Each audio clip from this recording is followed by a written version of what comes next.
All right, joining me once again here on the Matthew Filipowicz Show is my good friend Katie Klabusich. Katie is a writer, a reproductive justice activist, a media contributor, all of which and more you can find at katiespeak.com. You can also follow her on Twitter at Katie_speak. Katie, thank you so much for being on the show again. Always happy to be with you, Matt.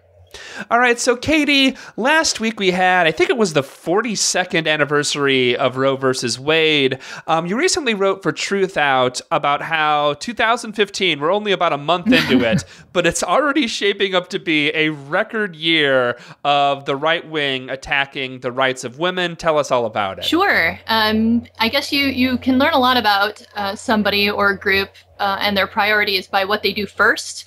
And the newly GOP-dominated Congress pretty much decided on their way in. I mean, they'd barely taken their hands off their Bibles from the end of the oath of office. I mean, their staffers were still unpacking their offices.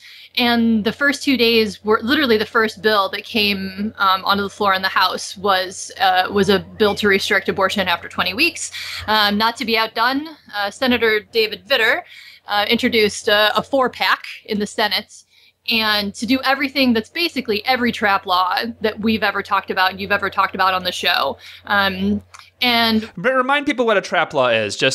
I mean, most people know, but just reiterate what it actually is. It's a targeted regulation of abortion providers. It's a law that's specifically designed to close clinics and reduce access. It's the reason why we've closed so many clinics over the last several years. The most famous one, because of the filibuster and because it's still being fought in court, is the one in Texas. HB 2 is basically an omnibus trap law with a whole bunch of components to it, from size of your hallways to number of parking spaces to the ambulatory surgical center requirements. So it's all of those things.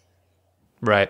But so also nationally, was the one you're talking about, I know HR 7 is one that's like particularly nefarious. What's HR 7? Sure. So the bill that was introduced in the House was a 20-week ban, and a group of Republican women got very upset and lobbied their legislators and asked for the bill to be taken down off floor. And they got a bunch of praise, which was too quickly given. The reason that they opposed it is that the 1% of abortions that happen after 20 weeks are primarily due to fetal anomalies. That's when testing can be done to determine whether or not the pregnancy is viable. It's when complications can develop for the mother.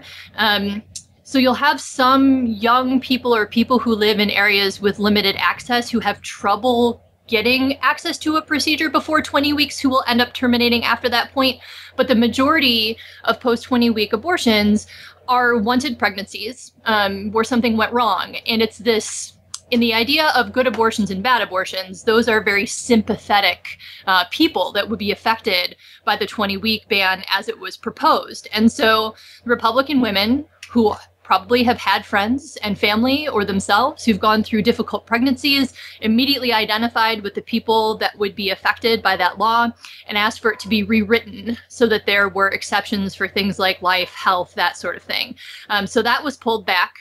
And what they introduced instead was something that I'm sure your listeners will remember from the Affordable Care Act debate, where Republicans wanted to double extra secret special outlaw federal public funding for abortion. It's already not a thing, but they wanted to put it in law again.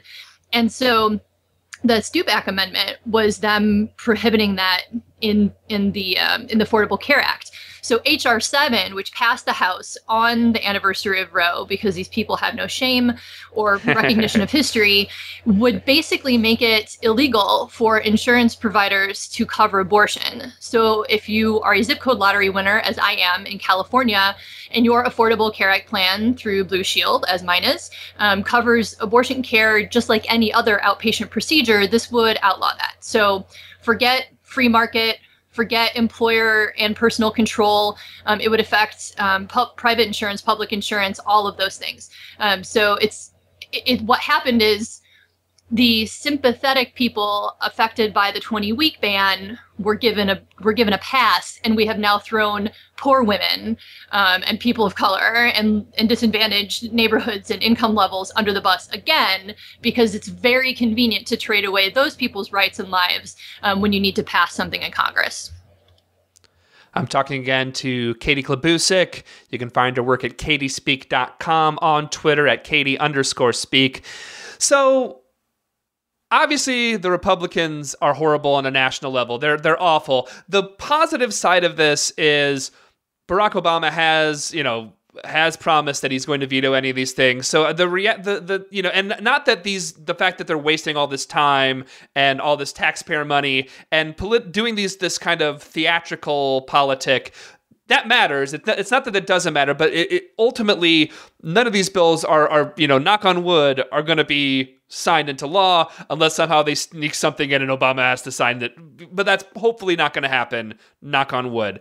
Are this is a lot of places, and we've talked about this before on the show, where the immediate threat to a lot of women's rights is actually on the state level. How is it shaping up in 2015 when it comes to women's rights, when it comes to state levels where Republicans control the House, the Senate, and the governorships? Well, it's going to be a continuation of the past several years. And I mean, we're already a lot of what's happening is happening in the courts because existing trap laws were passed over the last year or two.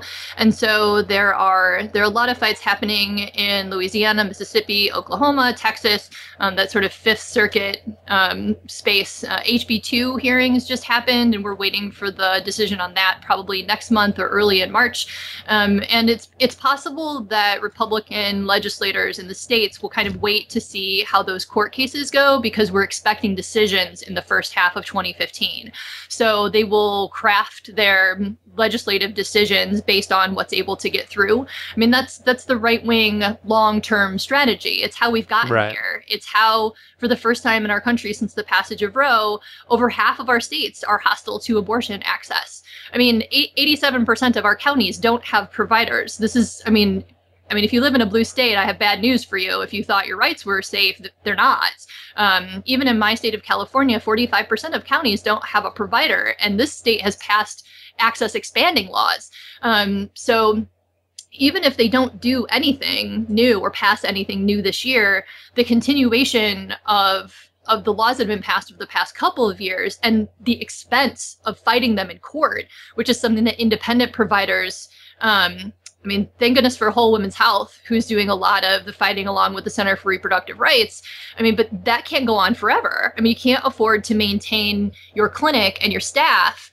Just their McAllen clinic in the Rio Grande Valley has had to open and close multiple times based on the current state of the law in Texas, and staff has to figure out what to do. Like, how long do they hang around hoping their job will still be there? I'm just the logistics of running a business and a healthcare facility in this climate is just impossible. And so the people that get affected, obviously, are those on the margins.